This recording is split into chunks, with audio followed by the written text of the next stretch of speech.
अब आगे कंटिन्यू करते हैं। साइज का देख रहे थे हम सीक्वेंस, ठीक है। Size of S N P B शंकर प्रभु is almost same due to lanthanoid contraction, ठीक है। जैसे इंडियम और थाइलम का लेंथेनॉइड कॉन्ट्रैक्शन की वजह से सेम है, वैसे ही एस एन पी बी का सेम रहता है। और variation in size in D block देख लेते हैं। फी कोनी का साइज सेम है। फी कोनी से जैसे जैसे दूर जाते जाएंगे वैसे वैसे साइज बढ़ता जाएगा, वो चाहे इस डायरेक्शन में हो चाहे इस डायरेक्शन में हो, ठीक है। तो हमें मेन चीज़ याद रखनी है कि फी कोनी का साइज सेम है। लेफ्ट जाने पर भी बढ़ता है, राइट जाने पर भी साइज बढ़ता है, ठीक है। अब एफ ब्लॉक के अंदर जो वेरिएशन है उसके अंदर कोई एक्सेप्शन नहीं होता, ठीक है। इसका सीक्वेंस कैसे आता? सिर पर नदिया प्रेम की समाई युगत तब दिल हुआ अरे तुम यबलू, ठीक है। सबकी ऑक्सीडेशन स्टेट लिखी हुई है +3 +3 +3, ठीक है। तो जैसे जैसे हम इस डायरेक्शन में जा रहे हैं वैसे वैसे जेड इफेक्टिव बढ़ता जा रहा है, जिसकी वजह से न्यूक्लियर फोर्स बढ़ रहा है और साइज़ कम होता जा रहा है। तो साइज़ में एफ ब्लॉक के अंदर कोई एक्सेप्शन देखने को नहीं मिलता, ठीक है। अब हमें एक ये एस ब्लॉक के अंदर साइज़ का हमें ऑर्डर याद रखना है, बहुत ज़्यादा इंपॉर्टेंट ऑर्डर है ये, ठीक है। ठीक है, अब यहाँ पर एस ब्लॉक एलिमेंट्स ड्रॉ कर लेते हैं। ली, ना, की, रब, CSFR से फरियाद, फिर बेटा, मांगे, कार, सफारी, बाप, RZ, ठीक है। तो इसके अंदर क्या है, सीक्वेंस याद रखना है। पहले तो बना दो M, ठीक है। M बन गया, M के बाद बना दो N, ठीक है। अब छोटा n नहीं बनाना, बड़ा N बनाना है, तो ऐसे बन जाएगा N, ठीक है। क्योंकि जितने भी एलिमेंट्स हैं सबको लेके चलना ना, इनको तो बेशक हटा दो, ठीक है। तो ये रहेगा साइज़ का ऑर्डर, ये साइज़ का ऑर्डर है, ठीक है। एक बार फिर से देख लेते हैं। Lithium, beryllium, boron, carbon, nitrogen, नहीं ये तो गलत बना दिया। ली, ना, की, रब से फरियाद, और बेटा, मांगे,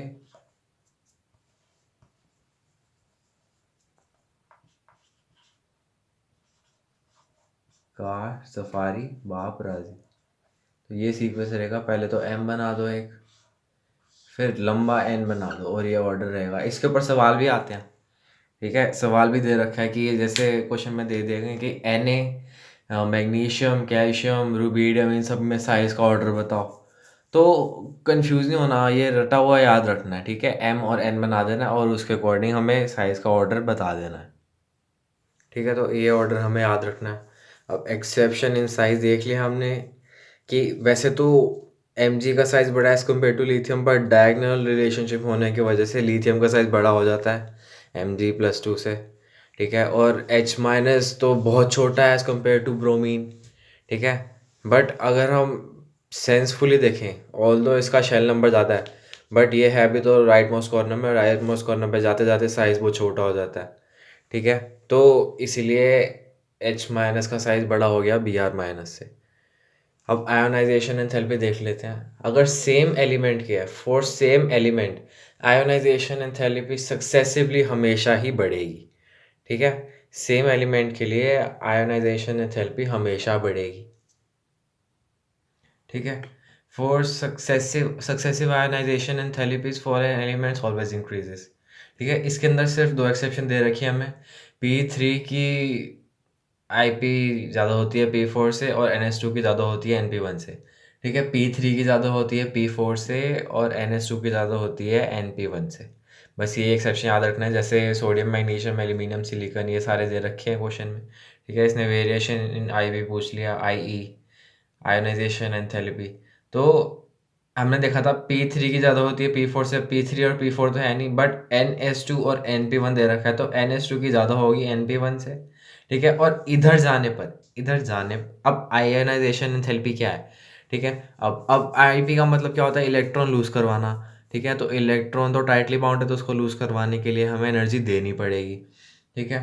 तो amount of energy required to remove an electron from an atom is known as ionisation enthalpy. अब जो मेटल्स हैं वो इजीली जो इलेक्ट्रॉन है उसको लूज़ कर देते हैं, उनकी जो टेंडेंसी होती है वो बेसिक होती है, उनकी टेंडेंसी होती है इलेक्ट्रॉन को लूज़ करना, ठीक है। तो जो मेटल्स हैं उनकी आईपी बहुत कम होती है, क्योंकि वो तो रेडिली लूज़ कर रहे हैं ना, तो उनके इलेक्ट्रॉन्स को लूज़ करवाने के लिए बहुत कम अमाउंट ऑफ एनर्जी चाहिए होगी। बट जो हमारे नॉन मेटल्स हैं वो तो इलेक्ट्रॉन एक्सेप्टिंग है, ठीक है, इलेक्ट्रोनेगेटिव रहते हैं वो, तो उन्हें इलेक्ट्रॉन चाहिए, वो इलेक्ट्रॉन इजीली यूज़ नहीं करेंगे, तो उनसे इलेक्ट्रॉन लूज़ करवाने के लिए हमें बहुत ज़्यादा एनर्जी देनी पड़ेगी। आईपी आयनाइजेशन पोटेंशियल या फिर आयनाइजेशन एंथैल्पी मतलब एनर्जी गिवन, ठीक है। तो जो इधर जा रहे हैं देखो, पीरियोडिक टेबल में लेफ्ट साइड में मेटल है, राइट साइड में नॉन मेटल है, तो इधर जाने पर नॉन मेटेलिक कैरेक्टर बढ़ रहा है जिसकी वजह से आईपी बढ़ रहा है, ठीक है। और इधर जाने पर साइज भी कम हो रहा है, जेड इफेक्टिव बढ़ रहा है, ठीक है। और अट्रैक्टिव पावर ऑफ न्यूक्लियस बढ़ रही है टुवर्ड्स इलेक्ट्रॉन, जिसकी वजह से इलेक्ट्रॉन को लूज करना मुश्किल होता जा रहा है, तो आईपी ज़्यादा होती जाएगी, ठीक है। तो इधर आने पर आईपी बढ़ रही है, बट NS2 की ज़्यादा है कंपेयर टू NP1 से, और P3 की ज़्यादा रहती है P4 से, ठीक है। तो इस केस को हम उल्टा कर देंगे, सिलिकॉन ज़्यादा है, फिर एल्यूमिनियम की बजाय मैग्नीशियम आ जाएगा, ठीक है, फिर एल्यूमिनियम और फिर सोडियम, ठीक है। अब अगर समझना चाहते हैं तो P3 की ज़्यादा क्यों है P4 से, क्योंकि ये इलेक्ट्रॉन लूज़ करना ही नहीं चाहता, क्योंकि ये हाफ फिल स्टेबल ऑर्बिटल है, ठीक है, जिसकी वजह से ये ऑलरेडी स्टेबिलिटी अटेन कर चुका है और इलेक्ट्रॉन लूज़ नहीं करना चाहता, इसीलिए P3 की ज़्यादा होती है एज़ कम्पेयर टू P4 से। और NS2 की जो है, क्योंकि ये इलेक्ट्रॉन पेयर में है, ठीक है, तो ये जो उसका जो चार्ज है वो बैलेंस्ड है, जिसकी वजह से वो इलेक्ट्रॉन लूज़ नहीं करना चाहता। तो हमें सिर्फ यही याद रखना है, रीज़न याद कोई नहीं पूछेगा, हमें बस इतना याद रखना है कि P3 की ज़्यादा रहती है P4 से और NS2 की ज़्यादा रहती है NP1 से, ठीक है। और इसका हमने एग्जांपल भी देख लिया। और सक्सेसिव आयनाइजेशन एंथैल्पीज हमेशा बढ़ती हैं, ठीक है। जैसे ये सेम एलिमेंट है, सेम एलिमेंट के लिए भी बढ़ेगी। और जैसे आइसो इलेक्ट्रॉनिक स्पीशीज है ना, अगर आइसो इलेक्ट्रॉनिक स्पीशीज दे रखा है तो उसके लिए हमेशा हमें जेड इफेक्टिव लगाना पड़ेगा। For same atom species and iso electronic species always apply Z effective, ठीक है। ऊपर हमने साइज के केस में देख लिया था कि अगर सक्सेसिव पॉजिटिव चार्ज बढ़ता जाता है, सेम केस है साइज के अंदर भी, पॉजिटिव चार्ज जितना ज़्यादा बढ़ता जाएगा सेम एलिमेंट के लिए, साइज उतना ही कम होता जाएगा, ठीक है। और आईपी के अंदर भी सक्सेसिव मेटल्स के लिए अगर सेम मेटल है, जैसे नाइट्रो N+1 है, फिर N+2 है, फिर N+3 है, तो सक्सेसिवली बढ़ता जाएगा, उसके इसके अंदर इलेक्ट्रॉनिक कॉन्फ़िगरेशन नहीं देखना, ठीक है। For iso electronic species and same atom species, iso electronic का तो आंसर हमेशा ही जेड इफेक्टिव से जाएगा, ठीक है। Z effective is directly proportional to positive charge upon negative charge, उससे सॉल्व करना है आइसो इलेक्ट्रॉनिक स्पीशीज के लिए, ठीक है। जेड इफेक्टिव अप्लाई करना है, please do not see electronic configuration, in cases के अंदर इलेक्ट्रॉनिक कॉन्फ़िगरेशन को सी नहीं करना, ठीक है। कहीं ये सोचने लग जाए कि P3 हो गया P4 हो गया उस केस में, ठीक है ना। For iso electronic species always apply Z effective. अब एक ये ऑर्डर है, रट्टा मार लेते हैं, डायरेक्ट क्वेश्चन आ जाता है इनसे, तो याद रखने में आसानी रहती है और सॉल्व करने में ईजी हो जाता है क्वेश्चन। तो सेकेंड आयोनाइजेशन एंथैल्पी का ऑर्डर है, तो जो सेकेंड पीरियड है उसके लिए ऑर्डर है लीनी ऑफ नबकबे, और जो सेकेंड आईपी है 3D सीरीज़ के लिए वो है क्रोमियम वाली 3, ठीक है। तो ये याद रखना है ऑर्डर की, हमेशा पहले जो आ रहा है उसकी वैल्यू ज़्यादा है, ठीक है। क्रोमियम क्रोमियम वाली थी, तो क्रोमियम पहले आ रहा है तो क्रोमियम की आईपी ज़्यादा रहेगी, ठीक है। लीनी ऑफ नबकबे, ठीक है, तो लिथियम की ज़्यादा रहेगी, नियॉन की ज़्यादा रहेगी, तो जो चीज़ पहले आ रही है ना उसकी आयनाइजेशन एंथैल्पी ज़्यादा रहेगी, ठीक है। ये मत समझ लेना कि ऐसे बढ़ते जा रहे हैं तो ऐसे बढ़ती जा रही है, ठीक है, क्रोमियम वाली थी तो इस सीक्वेंस में बढ़ती जाएगी, नहीं, जो चीज़ पहले आ रही है उसकी आईपी ज़्यादा रहेगी। तो लीनी ऑफ नबकबे हमें याद रखना है, ठीक है। आगे एक और ऑर्डर आता है हमारे पास इलेक्ट्रॉन गेन एंथैल्पी या फिर इलेक्ट्रॉन एफिनिटी का, वो भी ऑर्डर कुछ ऐसा ही है, ठीक है, उसको भी याद रखना है। उसको इससे कंफ्यूजन नहीं होनी चाहिए लीनी ऑफ नबकबे से, ठीक है। क्रोमियम वाली थी तो हमें याद ही है, क्रोमियम का ज़्यादा, फिर मैंगनीज, फिर वेनेडियम, फिर टाइटेनियम। अब आगे आ जाते हैं फॉर रैंडम एलिमेंट्स, ठीक है, नॉट बिलोंग। अब जैसे ट्रेंड फॉलो नहीं हो रहा है इस क्वेश्चन, जैसे क्वेश्चन आ गए जिनके अंदर ट्रेंड फॉलो नहीं हो रहा, ठीक है, सेम पीरियड के अंदर नहीं दे रखे ऑप्शन या फिर सेम ग्रुप के नहीं दे रखे, तो उसके अंदर कैसे सॉल्व करना है। तो आईपी है ना, आईपी क्या है, इलेक्ट्रॉन लूज करने की टेंडेंसी, तो मेटल तो इजीली लूज़ कर देगा, तो ये तो सबसे पीछे आएगा। नॉन मेटल की टेंडेंसी इलेक्ट्रॉन गेन करेगी, तो ये थोड़ी मुश्किल से लूज़ करेगा। अब इनर्ट गैस तो लूज़ करना ही नहीं चाहता, बिल्कुल ही नहीं करना चाहता, वो तो स्टेबल है। ठीक है, ये दोनों अनस्टेबल है और स्टेबल है, तो स्टेबिलिटी को हम प्रेफर करते हैं। तो इनर्ट गैस तो की आईपी सबसे ज़्यादा होगी, क्योंकि वो तो लूज़ ही नहीं करना चाहता। फिर आएंगे नॉन मेटल्स, क्योंकि अनस्टेबल हैं बट इनके पास इलेक्ट्रोनेगेटिव रहते हैं, तो ये लूज़ नहीं करना चाहते। ठीक है, तो इनके कंपेरिजन में इनर्ट गैस की ज़्यादा रहेगी। तो जैसे क्वेश्चन दे दिया, which of the following has maximum IP. अब अगर हमारे पास सेम पीरियड का दे रखा होता है या सेम ग्रुप का दे रखा होता है, और ग्रुप का सीक्वेंस दे रखा होता है, पीरियड का सीक्वेंस दे रखा होता है, जैसे इसके अंदर इन क्वेश्चन के अंदर दे रखा है। ठीक है, तो हम सोच सकते थे कि जैसे ये वाला ऑर्डर लगा लें कि P3 की ज़्यादा होती है P4 से, और NH2 की ज़्यादा होती है NP1 से, या फिर सेम एलिमेंट के लिए लगा लें।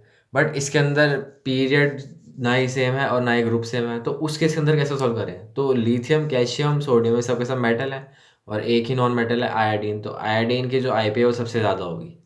ठीक है, और जैसे ये दे रखे हैं मैक्सिमम आईपी, तो ये सबके सब नॉन मेटल्स हैं। ठीक है, एक्सेप्ट फॉर पोटेशियम। ठीक है, बट ये पोटेशियम नहीं रहा अब। ठीक है, ये जो पोटेशियम है ये अब इनर्ट गैस बन चुका है, इसके पास इनर्ट गैस कॉन्फ़िगरेशन है, तो इसे हम इनर्ट गैस के अंदर ही लाएंगे। ठीक है, और अब जैसे क्लोरीन, आर्गन, पोटेशियम, कैल्शियम, तो पोटेशियम की कॉन्फ़िगरेशन आगे जितनी है तो आइसोइलेक्ट्रॉनिक स्पीशीज़ होगी। ठीक है, तो इस केस के अंदर ये मत देखना कि जो इनर्ट गैस है उसका सबसे ज़्यादा हो जाएगा। पोटेशियम प्लस की भी इनर्ट गैस कॉन्फ़िगरेशन है, दोनों की इलेक्ट्रॉनिक कॉन्फ़िगरेशन इनर्ट गैस वाली ही है। ठीक है, और ये आइसोइलेक्ट्रॉनिक स्पीशीज़ हैं, इसीलिए आंसर जाएगा on the basis of Z effective, और Z effective is directly proportional to positive charge और नेगेटिव चार्ज, तो ये आंसर चला जाएगा K+। ठीक है, इसके अंदर वो मत देखना कि इनर्ट गैस दे रखा है तो इसको टिका दो, इसकी जो कॉन्फ़िगरेशन है वो भी इनर्ट गैस वाली ही है। ठीक है, और ये दोनों आइसोइलेक्ट्रॉनिक स्पीशीज़ हैं, इसीलिए आंसर जाएगा on the basis of Z effective, that is positive charge upon negative charge. और स्पेशल केसेस दे रखे हैं। अब हमने जो ऊपर पढ़ा था ना ये वाला सीक्वेंस, इसके अंदर तो size of aluminium and gallium is almost same, but aluminium is slightly greater than gallium. ये एल्यूमिनियम ग्रेटर देन गैलियम सिर्फ और सिर्फ अगर आप फोर्सफुली पूछे तभी जाएगा आंसर। बट जनरलाइज वे में एल्यूमिनियम और साइज का और गैलियम का साइज सेम है, इंडियम और थेलियम का साइज सेम है, एसएन और पीबी का साइज सेम है। ठीक है, अब जैसे इनका कंपैरिजन पूछ लिया आईपी के लिए, तो इनका आंसर चला जाएगा on the basis number of protons. जितने ज़्यादा नंबर ऑफ प्रोटॉन्स उतनी ज़्यादा अट्रैक्टिव पावर। बैंगन, आलू, गाजर ये नीचे वाले शेल में है। ठीक है, तो इनका साइज ऑलमोस्ट सेम है। अब यहाँ पे साइज वाला फंडा नहीं आएगा कि इसका साइज बड़ा है तो इलेक्ट्रॉन इजीली लूज कर देगा ये। ठीक है, ये चीज़ अच्छे से याद रखनी है। इनके अंदर हम सिर्फ और सिर्फ नंबर ऑफ प्रोटॉन्स के बेसिस पर जाएंगे। इसके अंदर नंबर ऑफ प्रोटॉन्स ज़्यादा है तो अट्रैक्टिव पावर भी ज़्यादा रहेगी, जिसकी वजह से इलेक्ट्रॉन को लूज़ करना मुश्किल हो जाएगा। ठीक है, तो इसकी आईपी ज़्यादा रहेगी। Same size, so answer given on the basis of number of protons. Same size का हमें याद रखना है।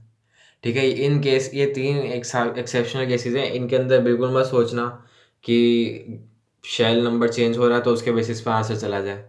ठीक है, हमें बहुत ध्यान से करना है, और ये आएगा सिर्फ क्वेश्चन प्रैक्टिस से ही।